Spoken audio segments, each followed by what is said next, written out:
Hey there everybody, Matt Carter here. And Jessica Carter from CarterMatt.com. This video is our first viewing reaction on the Expanse Season 2, Episode 12, entitled The Monster and the Rocket, which feels kind of appropriate. I mean, there's no beating around the bush with this title. No, there isn't. A little bit of a spoilery title, but here we are. Yeah, maybe you'd think it's like the title of some like fantasy novel someone on the Rossi is reading or something, and then it's like, oh no, this is reality. There is literally somebody on this ship. Yeah, there's literally a monster on the ship. Yeah, this is the penultimate episode of Season 2, so maybe the finale is about the monster destroying everyone on the rocket, and then everyone is dead. Don't say things like that. I don't think it's gonna happen. I don't think they're gonna wipe out that many people, but this is the Expanse. You never quite know, but True. we're gonna break everything down throughout this video. But before we get started, if you like this discussion, be sure to give us a like, subscribe to Carter Matt on YouTube, and hit the notification bell so you don't miss any other updates. Alright, so can I just start by saying this? Aaron Wright. Oh, man. I was trying here. I undersold you, I think is the best way to put it. I thought you were a coward. I thought you had no spine. I thought you were just kind of doing whatever you could to make other people, get whatever you could out of them. And then when you got called out, I thought you were going to run away and retreat. I underestimated how you were actually the worst. I had a feeling that this was happening with just that one look he gave Christian in the last episode when he was basically like, listen, I'm taking responsibility, but if you could speak up for me, I would really appreciate that. Oh man, I shouldn't ask, but if you would speak up for me, that would be great. And she basically said, you made your bed, you need to lay in it, take responsibility. And he gave this look for just a second where he kind of flinched, like, all right, I see how it is. And in that moment, I thought, oh no, this is either going to be, he is going to be like this and he's going to be a bit of a coward on this, or something really bad is brewing now that he feels so betrayed, even though he did this to himself. He did this to himself. So I just don't, I wasn't entirely surprised, but at the same time, man, what a great actor. When he came on that screen and told everybody what's what during that meeting with Jules and Christian, I was dying. It was so good.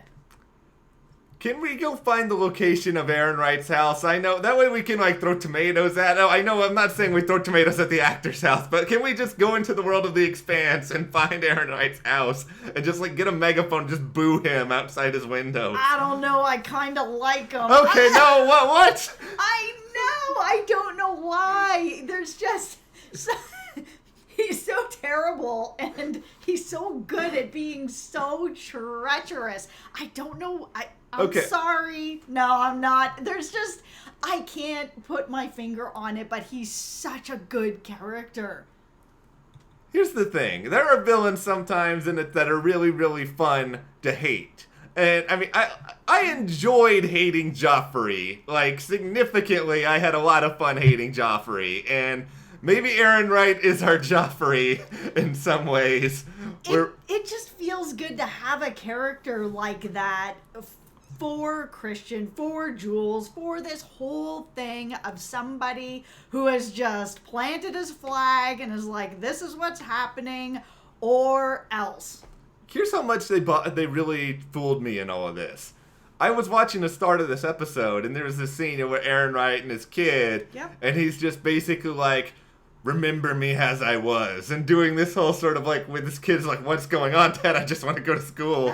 And, this whole time I was thinking, okay, Aaron Wright is about to go and fall on his own sword, and he's just sort of like, kid, remember the good things. Don't remember me for my future. I thought that was the spiel we were going to get on, and not I'm about to break bad kid and about to do some really horrible things. Yeah, I wasn't sure if he had completely made that decision until he was sitting at the desk writing the letters and pulled out the vial. As soon as he pulled the vial, I was like, okay, this is going to go one of two ways. Either he's going to poison himself or somebody else is going to get that and things are going to go really sideways. Yeah. And that was when I was kind of thinking back to that look that he gave Christian in that last episode that made my stomach drop. Like, this might not be the end for him. There's good news through all of this, though. Not good news necessarily for Christian, but good news for us as viewers.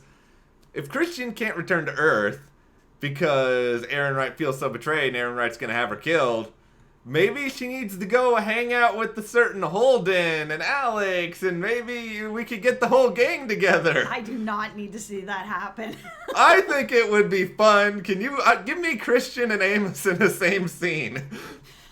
I would like to see them all meet at some point, but I do not need to see Christian riding around in the Rossi and doing whatever. I like where she is. However, I will also say I really love the stuff with Bobby. I'm not completely turned on Bobby yet, but watching Bobby eat all those little cucumber sandwiches was a highlight. It was just that idea of seeing that fish out of water, someone who's just like, oh my God, cucumbers? And then she's got they're having this really serious conversation. She's back, she's got 15 cucumber sandwiches in her hands and her mouth. It really endeared me to her. I really like that moment. Bobby with the sandwiches would have been like me with the pizza on Ganymede earlier this season, where I just would have been like, I need to see what this is like.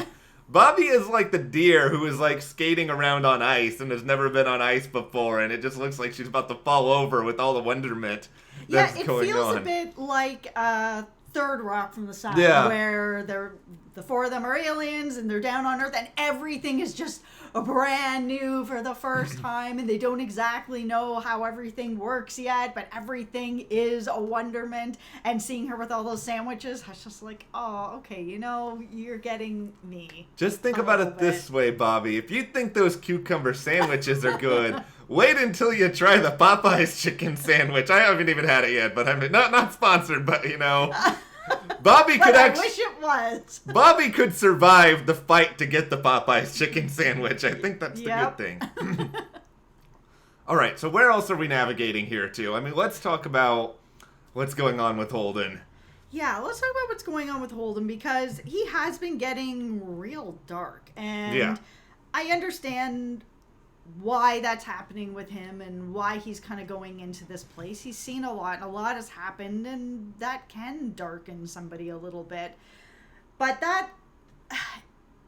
I feel even though he now has this hitchhiker on the back of the rocket or on the back of their ship, that he made the right choice in coming to help Naomi and coming to help those other people and everything that happened. It was just, they're going to pay a big price for it. But because now Proto-Molecule is hitching a ride. Yeah.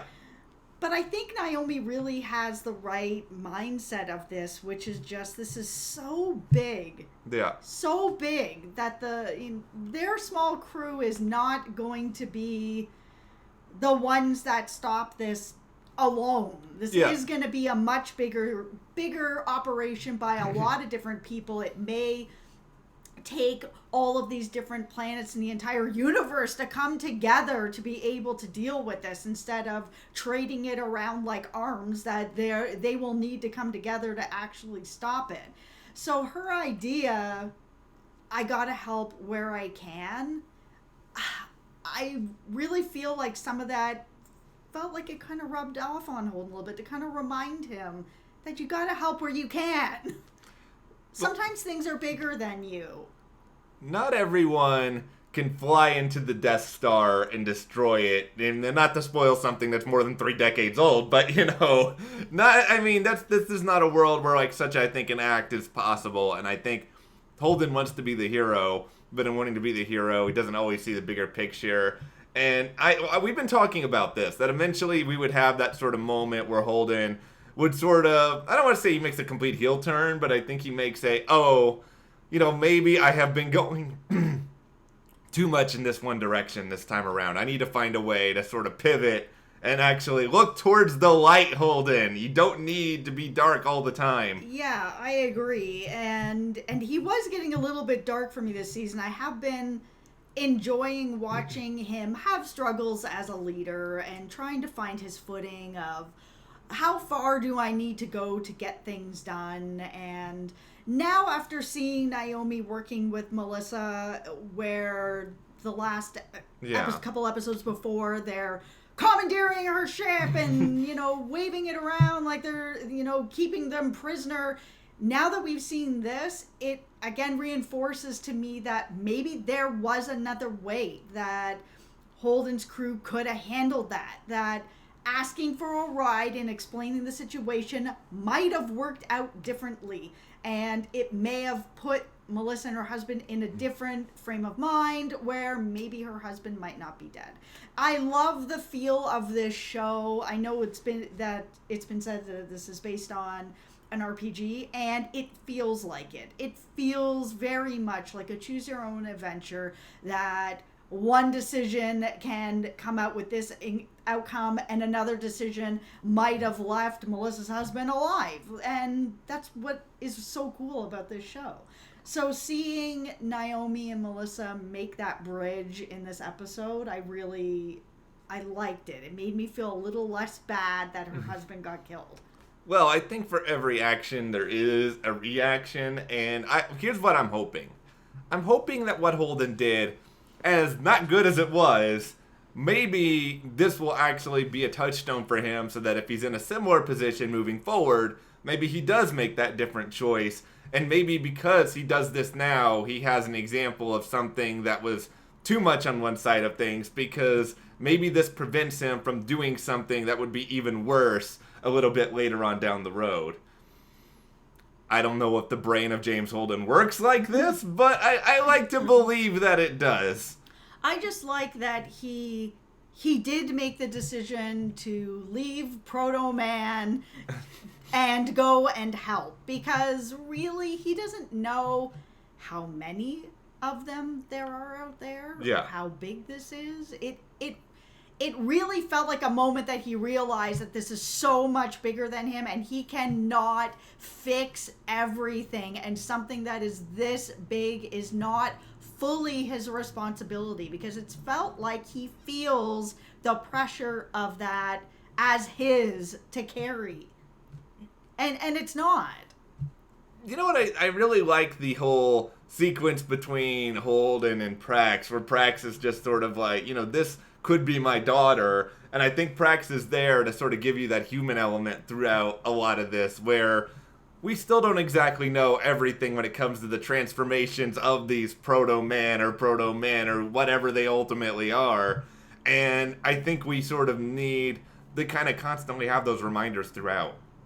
Yeah, I agree. And I could be wrong, but I feel like Prax is going to have a bigger role. I know that he was mostly a botanist on Ganymede or whatever, but he's still a scientist. So I feel that there's going to be a bigger role for him to play. Do I think that he can reverse things? I don't know. Probably not. But he might be able to figure some stuff out. And I like that there's a scientist on the crew now. Well, at least I hope he stays with the crew. I love him. If nothing else, maybe Prax can develop more skills in medicine and be the new Shed and actually be good at what he does, unlike Shed.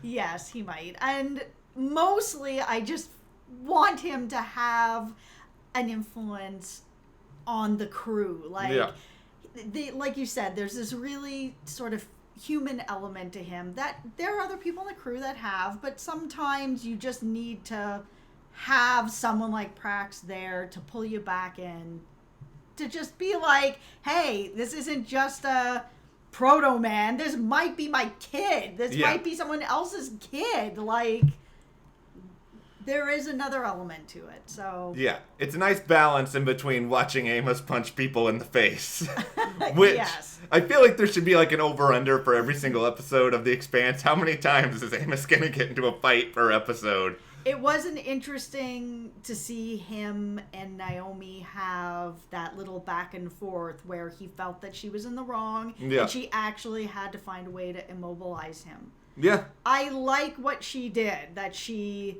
is there to help her and wants to do what she needs to do, but he's standing up to say, no, this is not going to work. And he was wrong. And it was nice to see that there was a way and that people were willing to sacrifice to get some people off of there and to safety.